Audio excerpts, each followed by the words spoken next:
What is good? YouTube. It's your boy Flames back at it again. Another Bible reading video. And hey, we're about to be reading Judges chapter 3. Without further ado, let's get right to it. Chapter 3. Now that these are the nations that the Lord left to test Israel by them, that is, all in Israel who had not experienced all the wars in Canaan, it was only in order that the generations of the people of Israel might know war, to teach war to those who had not known it before. These are the nations, the 5 lords of the Philistines, and all the Canaanites, and the Sidonians, and the Hivites who lived on Mount Lebanon, from Mount Baal Hermon as far as Lebanon. They were further testing Israel to know whether Israel would obey the commandments of the Lord, which he commanded their fathers by the hand of Moses. So the people of Israel lived among the Canaanites, the Hittites, the Amorites, the Perizzites, the Hivites, and the Jebusites. And their daughters they took themselves for wives, and their own daughters they gave to their sons, and they served their gods. Othniel. And the people of Israel did what was evil in the sight of the Lord. They forgot the Lord their God and served the Baals and the Ashtaroth. Therefore the anger of the Lord was kindled against Israel, and he sold them to the hand of Cush-Rithanam, the king of the Mesopotamia. Definitely butchered that. And the people of Israel served Cushan-Rithaim 8 years. But when the people of Israel cried out to the Lord raised up a deliverer for the people of Israel, who saved them. Othniel the son of Kenaz, Caleb's younger brother. The Spirit of the Lord was upon him, and he judged Israel. He went up to war, and the Lord gave Cushan-Rishathaim, king of Mesopotamia, into his hand, and his hand prevailed over Cushan-Rishathaim. So the land had rest 40 years. Then Othniel son of Kenaz died. So this is probably he was probably the ruler over Israel, I guess, at this point. I don't really completely understand, but from my best interpretation of this, um, Othniel was the leader that delivered them out of these people's hands, and they had peace for 40 years, which means once he died, I'm assuming, goes back to bad because Israel probably keeps turning over to these other false religions and false gods and turning back over and over again, kind of like how we sin, repent, over and over again. Ehud.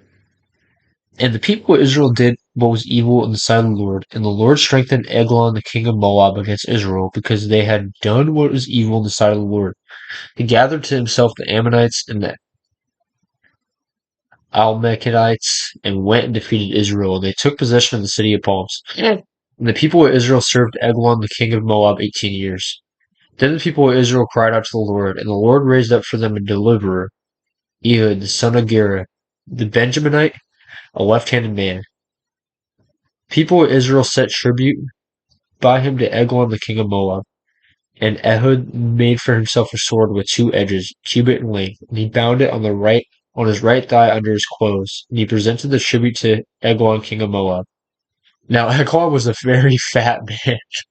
I don't know why it's funny to read. It's a funny way for them to describe somebody very fat. He must have been huge. That's like how they described him in here. I'm sure like the actual Hebrew probably describes him as like enormous, bro. And when Ehud had finished presenting the tribute, he sent away the people who carried the tribute. But he himself turned back at the idols near Gilgal and said, I have a secret message for you, O king. And he commanded silence. And all his attendants went out from his presence. And Ehud came to him as he was sitting alone in his cool roof chamber. And Ehud said, I have a message from God to you. And he arose from his seat. And Ehud reached with his left hand, took the sword from his right thigh, and thrust it into his belly. For a while. 2. And the hilt also went in after the blade, and the fat closed over the blade, for he did not pull the sword out from his belly, and the dung came out.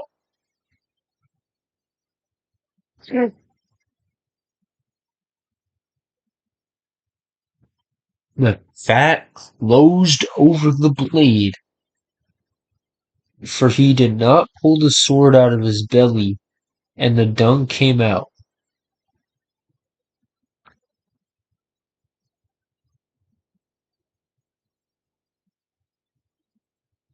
First off, how fat was this dude? Second off, if you get stabbed in the stomach and you're that much of a fat boy, dung came out? Did he just have a lot of buildup? If you get stabbed a certain way, does that happen? Because I know our stuff is probably stored somewhere in our stomach.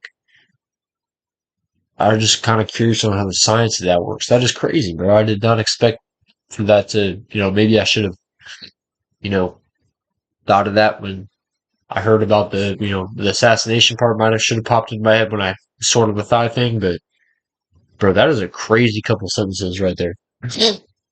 Then Ehud went out into the porch and closed the doors of the roof chamber behind him and locked them.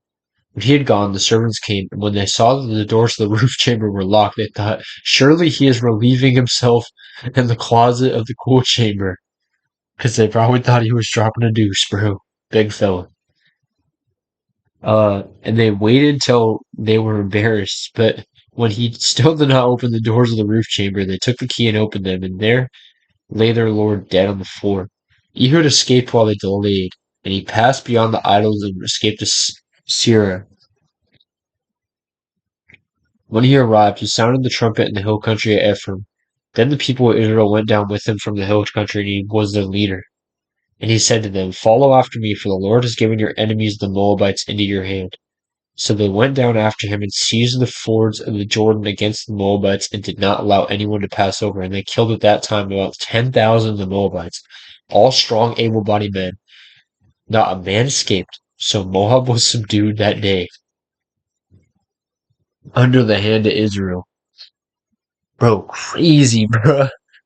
That is actually like one of the funniest chapters like I've read out of the Bible, bro. Crazy, bro. He was that, bro. I gotta see it, bro. I gotta do some research on this stuff, bro. This is kind of crazy stuff because they're telling us a lot here, bro. Like this is like a lot of years, like even like at the start when we were Othniel, bro. Like that was like a 50-year period, just kind of scrunched into just like a couple paragraphs.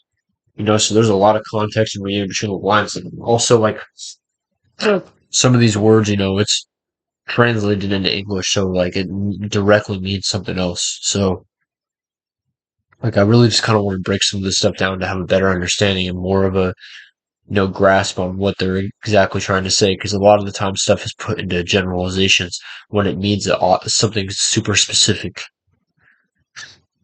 Um, but yeah, so Moab was subdued that day under the hand of Israel. The land had rest 80 years.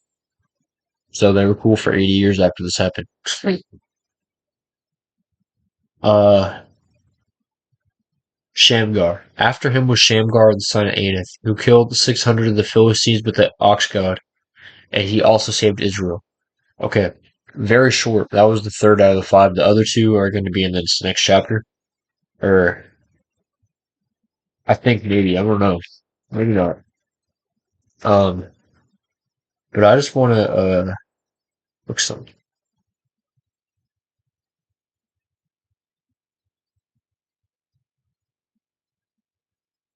Uh, Hold on. I gotta look up what this bird. What is the ox goad? Wooden staff with a sharp metal spike, historically used by farmers. So he killed 600 Philistines with basically like a farming hoe. Crazy. Shamgar only had like two sentences written down here, but he was Merkin-ish with essentially an iron Minecraft hoe, just slaying down 600 Philistines. Gets his mention. Cool stuff right there. He doesn't really tell us anything else. But yeah, that is the end of this video. Appreciate y'all for watching.